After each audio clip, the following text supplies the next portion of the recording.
सभी को नमस्कार। करियर फर्स्ट चैनल पर आप सबका स्वागत है। संपादकीय डिक्टेशन लिखने के लिए तैयार हैं। Ready start. बांग्लादेश में शेख हसीना के तख्ता पलट के बाद वहां की अंतरिम सरकार का नेतृत्व कर रहे मोहम्मद यूनुस की ओर से बैंकॉक में आयोजित होने वाले बिम्स्टेक शिखर सम्मेलन में प्रधानमंत्री नरेंद्र मोदी से मुलाकात का आग्रह यह आभास कराता है कि वह संबंध सुधार के इच्छुक हैं, लेकिन इसके प्रति सुनिश्चित नहीं हुआ जा सकता।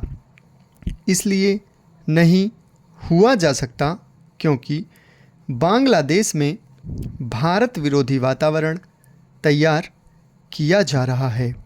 वहाँ हिंदुओं एवं अन्य अल्पसंख्यकों पर हमले की घटनाओं पर भारत की तमाम चिंताओं के बावजूद गंभीरता नहीं दिखाई जा रही है। एक अन्य चिंताजनक तथ्य यह है कि कट्टरपंथी एवं जिहादी ताकतों को सहयोग, समर्थन और संरक्षण दिया जा रहा है। अंतरिम सरकार के प्रमुख के रूप में यूनुस ने कई कट्टरपंथी संगठनों से प्रतिबंध हटाया है और आतंकी गतिविधियों के लिए आरोपित नेताओं को जेल से रिहा भी किया है। भारत इसकी भी अनदेखी नहीं कर सकता कि बांग्लादेश में पाकिस्तान का प्रभाव बढ़ता दिख रहा है। स्पष्ट है कि यदि भारतीय प्रधानमंत्री बैंकॉक में यूनुस से वार्तालाप करते हैं तो उन्हें उनके इरादों को लेकर सतर्क रहना चाहिए। यूनुस नोबेल पुरस्कार से सम्मानित अवश्य हैं, लेकिन अंतरिम सरकार के प्रमुख के तौर पर उनका कार्य व्यवहार चिंतित करने वाला है।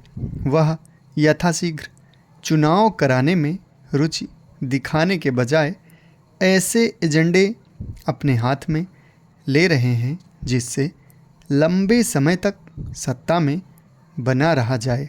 अब तो बांग्लादेश की सेना भी उनके रवैये को लेकर सशंकित दिख रही है।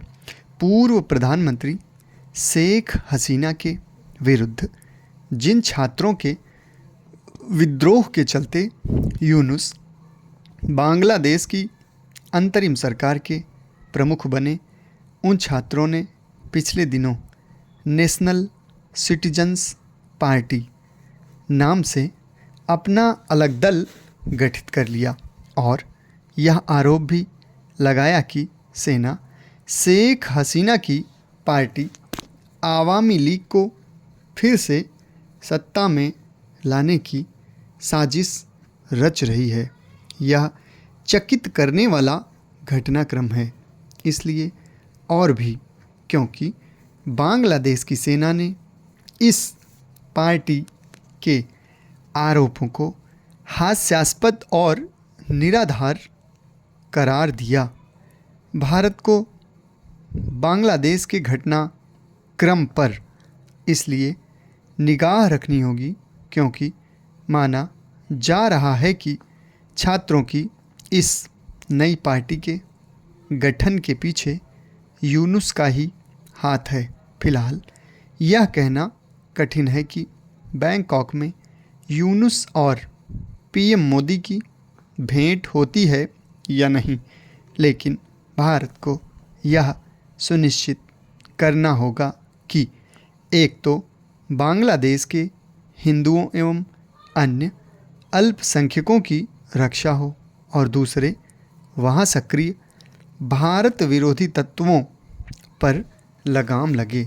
इससे संतुष्ट नहीं हुआ जा सकता कि भारत ने बांग्लादेश में हिंदुओं के उत्पीड़न के खिलाफ कई बार आवाज़ उठाई है, क्योंकि तथ्य यह है कि वहाँ की अंतरिम सरकार अल्पसंख्यकों के दमन को रोकने के लिए वांछित कदम उठाने से इनकार कर रही है। समाप्त। धन्यवाद।